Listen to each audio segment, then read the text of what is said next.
guys, Marian here. Welcome back to my channel and welcome to today's video, which is all about how to host your own Passover Seder in your own home, especially for folks who have never done it before or who need to use things that they just have in their home already and can't go out and buy a bunch of supplies because, like a lot of us right now, we are stuck in our homes, unable to go to family, unable to go to stores. So I really wanted to make this video to help you guys out and to show you that there are many creative ways and things you can do in your own home with things you already have to make your Seder as beautiful and meaningful as possible, especially in this difficult time. For me, it's something on the calendar to look forward to when all other plans have been canceled, and just something to take my mind off what's going on in the news right now. So I hope you guys find this video helpful.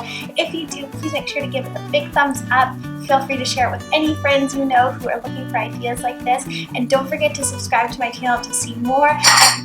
I have lots of Passover content as well as other Jewish content and mom content, all stuff like that. Okay, so let's jump in. The first thing I have to say before anything else is that the number one most important value in Judaism, point blank, above all else, is called pikuach nefesh, which is to save a life. The most important thing to do right now is to save your own life and the lives of others by staying home. So if you're tempted to go out because you just need one more thing, or it'd be really nice to have fresh flowers or whatever it is, don't. The most important thing in Judaism is pikuach nefesh, to save a life. And in fact, there's another term called Hilul Hashem, which basically is like saying you're doing something in God's name when it's actually against Jewish values is so wrong. So I'm going to put all that aside for right now, but before I get started on anything, I just want to get that point across. And on that note, one more thing about that, if you usually get rid of food in your house that's not kosher for Passover at this time, in all my recommendations, do not get rid of any food. You can put it in a different part of your home, but because so much is unknown right now, don't throw away any food. Okay, now we've got all that aside, let's start with what you need to host a Seder. So there really isn't all that much that you absolutely need. I'm going to get into the meal, the food, the Seder plate, etc. So let me get started with the most important essential thing, which is a Haggadah. You need a Haggadah to lead you through the order of the Seder. But the good news is you can actually print out your own online. We do this every year anyways. I'll show you a few we've had from past years. There's a website, I'll link it below. It's totally free, called haggadot.com, and you can actually design your own Haggadah, and there's all sorts of templates and readings to choose from. It tells you exactly what you need. It lists out all the essential prayers and components of the Seder, and then you can choose like readings to fill it in. You can also pick, if your family is mostly younger kids, you can choose things that will be interesting and fun for them. There is just a multitude of ideas on there. I highly recommend it. Like I said, we use it every year anyways, so I really love that website. I'm going to try and see if I can link my personal Haggadah, maybe. I will try, so you guys can just download that one. Okay, next up is the Seder plate. So I wanted to show you guys my Seder plate. I'll probably do a cutaway shot so you guys can see it. But I have a Seder plate. We often host the Seder, and it says the elements that you need on it. It's designed like most Seder plates. If you're watching this video right when I upload it, you probably have time to purchase one online. However, you do not need to. I thought of this creative way to make your own Seder plate at home. I just use one of our nicer plates and my teacup. So I just put 5 teacups. That's all you need. Some people use 6. I'll explain that in a little bit. Well, they don't use 6 teacups. They use 6 elements on the Seder plate. I'm just using 5 for this example. So I just put 5 teacups on a plate. I think it's so beautiful, actually, and that's really all you need. But all you need is a plate to hold the things. That's it. But if you want it to look a little bit nicer, I go with the teacup idea. Okay, and then the other things you're going to need are 2 candles. They don't have to be technically Shabbat candles. That doesn't really have any meaning. Just 2 candles and a Kiddush cup, which could also just be a wine glass if you don't have a formal Kiddush cup.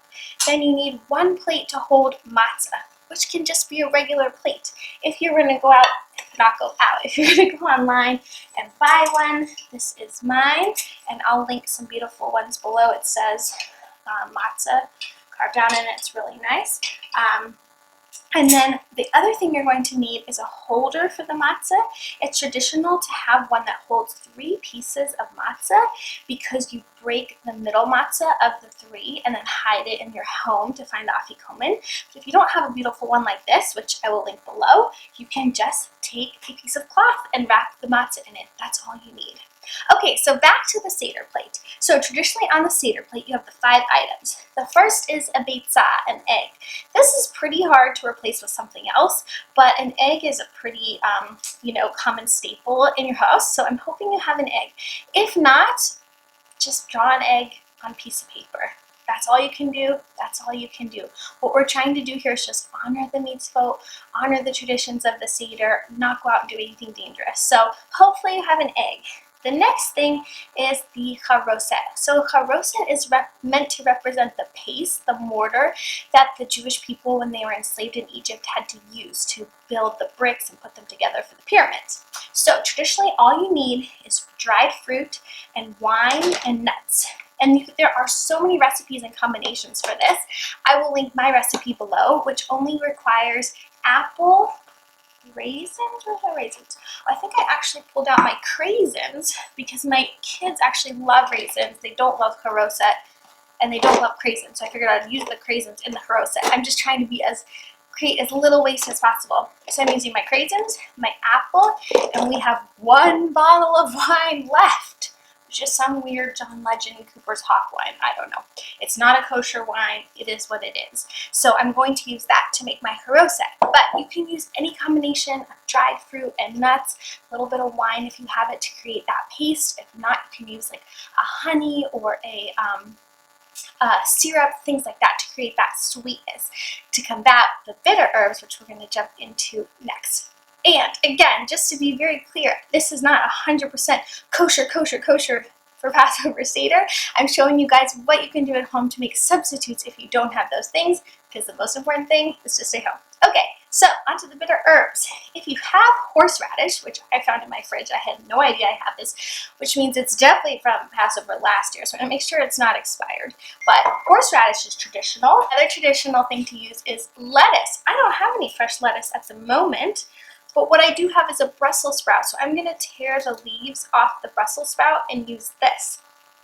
The other traditional thing to use for that bitter herb is an onion. So onion also has that bitterness. Onions are traditional in the Seder, especially in the Sephardi culture. They have a whole thing with the long onions and hitting it like the whip. I won't get into it because it's not my custom, but it's really fun. So onion can be used instead, and onion is something a lot of people have around their home and it lasts a while. Then the last element you need for the Seder plate is shank bone, which is meant to represent the sacrifices. So if you have any chicken bone, lamb bone is ideal, but you probably don't have that. But a chicken bone is totally fine. If you don't have any bones or any meat like that in your home, all you can do is, I'll show you, take a piece of tin foil, rumple it up so that it's in the shape of a bone. That's it. You're just trying to represent the object. You don't eat the shank bones. It's really just representative. And the last thing you need is karpas, which is parsley. You can substitute it again for a green vegetable like another lettuce or something like that. I don't have parsley right now. I'm not sure exactly what type of green thing I'm going to substitute it for. I might just go out into my garden and find a green leaf and use that instead because, again, it's representative. So I will cut away to my final Seder plate, how I've kind of made do with what I have and show you guys what it looks like. But as you'll see, it's really representative of the objects rather than the exact thing I would have at any normal time. Okay, the next thing you need for your Seder is salt water. That's an easy one. Just have a nice bowl or any bowl, put water, mix it with salt until you can taste that it's actually salty water, and that will fill the mitzvah that you need for having salt water, which represents the tears of the Jews shed in slavery. So let's jump into the meal. I know a lot of you all are worried about what you're going to serve. The way I like to think of it is kosher for Passover. The easiest way to do it is to just think of it as gluten-free. So just serve a protein and a vegetable, and you're good to go. All you need is fish, meat, chicken, any of those proteins will do. And then for the side, any type of vegetable or potato will do. I'll link my potato kugel recipe for you guys because it's so simple. It's really potato and eggs and onion. But you don't need to go all out and make all these traditional recipes if you don't have the ingredients. However, if you are stuck at home and you do have the ingredients, sometimes trying out a new recipe can be a fun activity to pass the time.